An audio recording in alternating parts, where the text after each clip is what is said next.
Mon nom, c'est Élodie Boutin. Je suis aide-rôtisseur au Saint-Hubert.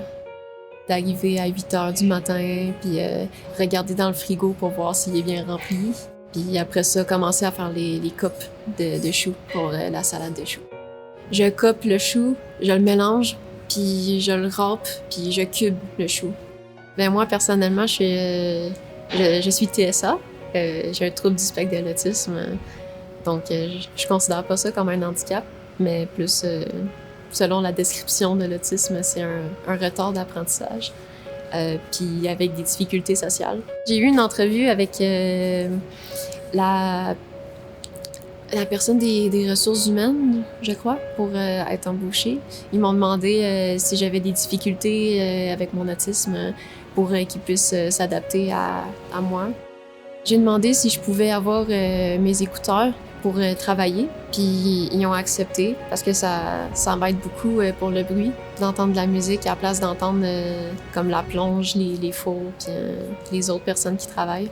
Au début, au Saint-Hubert, j'avais beaucoup peur de mal faire mon travail. J'avais peur d'être tellement pas assez rapide que j'allais me faire envoyer. J'en ai parlé à mes boss de mon inquiétude, mais ils m'ont dit que je travaillais bien pour comme m'encourager. Là, je suis plus en confiance parce que je le vois que je suis plus rapide qu'avant.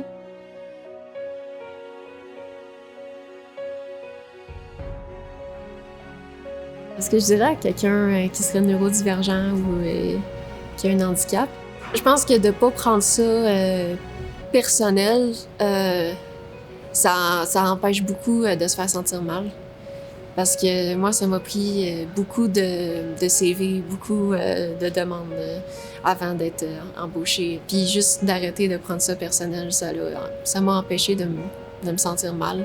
Parce que ça arrive que certaines compagnies veulent pas de personnes comme ça, puis ça, je trouve ça décevant un peu. Mais ça va toujours arriver. Puis je pense que ce qui est bien de chercher, c'est justement des compagnies qui montrent, qui sont inclusives et qui rendent les gens confortables. Je vais faire les 3 crémeuses, puis après ça, tu vas faire le traditionnel. Fait que crémeuse traditionnelle, tu connais la différence, hein? Pardon, c'est plus pour la cuillère, là, que je sais pas c'est laquelle. Ce que je dirais aux employeurs, c'est vraiment de s'informer sur ça. C'est comme si l'employeur sait que la personne qui va venir porter son CV puis qui l'informe « Ah, je suis autiste, j'ai un TDAH, j'ai un handicap tel ou tel », de le considérer puis de faire attention, de vraiment aider la personne, mais pas comme un enfant. Vraiment juste aider quelqu'un comme quelqu'un qui commence une job.